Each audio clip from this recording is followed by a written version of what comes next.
Bonsoir, monsieur le maire. Voilà, nous sommes au terme d'une journée marathon donc de session municipale. Voilà, pouvez-vous revenir justement sur l'objet justement de cette session d'aujourd'hui, monsieur le maire de la commune de Diembéring? Merci beaucoup. Aujourd'hui, le conseil municipal s'est réuni pour statuer sur deux questions majeures. C'est d'abord les délibérations foncières qui sont une forte demande au niveau de la commune. Vous savez que la commune de Diembéring est une commune qui a beaucoup d'attractions. Beaucoup de gens souhaiteraient vivre, d'avoir une maison dans la commune de Diembéring. Donc on avait des dossiers sur lesquels on a statué aujourd'hui. Et au terme de nos travaux, nous avons validé 93 dossiers pour lesquels, en tout cas, les bénéficiaires auront très bientôt les actes correspondants. Le deuxième point de l'ordre du jour a porté sur un réaménagement budgétaire de 2023. C'est vraiment pour... Monsieur le maire, on va revenir sur le deuxième point, mais en restant toujours d'abord sur le premier point donc, concernant les affectations. Très souvent, les gens se plaignent que les sessions concernant les affectations tirent en longueur, ça tarde. Mais c'est souvent votre philosophie, parce que vous vous dites justement que vos affectations soient des affectations zéro litige. Ce qui fait que vous donnez des instructions à ce que le travail soit bien peaufiné pour qu'au sortir, donc, une fois une délibération donnée, qu'il n'y ait pas du tout quand même de litige. Donc vous voulez vraiment instaurer un climat de paix au sein de votre institution quand on sait que la question foncière, très souvent, divise les communautés. Oui, les sessions portant sur les délibérations foncières tirent en longueur. C'est normal, non seulement les dossiers sont nombreux, parce que comme je l'ai dit, toutes les personnes qui connaissent la zone du Cap Skirring souhaiteraient avoir une maison ici.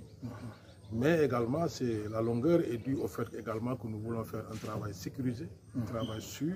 Moi, je considère que la question du foncier est le dossier le plus difficile, en tout cas pour moi en tant que maire. Et c'est pour cette raison qu'on y met toute la sécurité requise, toute la prudence, toutes les vérifications requises doivent être faites avant qu'on délivre un acte à quelqu'un. Et parlant donc de la sécurité foncière, il est heureux d'accueillir aujourd'hui une mission donc du Procasef qui vraiment dans sa vocation est vraiment sécuriser les terres des cultures territoriales.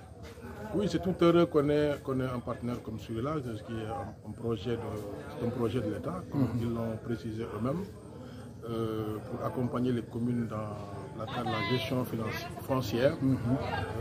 Je crois que la commune de Diembéring ayant été retenue parmi les communes où ils sont en phase test, nous nous en réjouissons d'avoir un partenaire comme celui-là. Moi, comme je l'ai dit, je considère que le foncier est le dossier le plus difficile. Si nous avons des spécialistes sur la question qui nous accompagnent, mais on ne peut que se frotter les mains. Okay. Et le second point de l'ordre du jour, virement de crédit, pouvez-vous revenir encore? Le second point de l'ordre du jour, c'est un virement de crédit. Vous savez, l'exercice budgétaire, toujours un budget, ça peut toujours faire l'objet de réaménagement. L'enveloppe globale du budget ne bouge pas, elle reste celle qu'elle est depuis le budget initial, mais à l'intérieur, l'équipe municipale peut être amenée avec une proposition pour faire des ajustements suivant les besoins nouveaux qui sont nés en cours de route. Étant entendu, comme tout le monde le sait, un budget c'est une prévision. Après, à la mise en œuvre, on peut être amené à faire des corrections, des ajustements pour répondre à des besoins, parce que dans tous les cas, in fine, c'est les populations qui nous commandent, donc on est obligé de nous adapter. Monsieur le maire, nous vous remercions. Merci. Merci.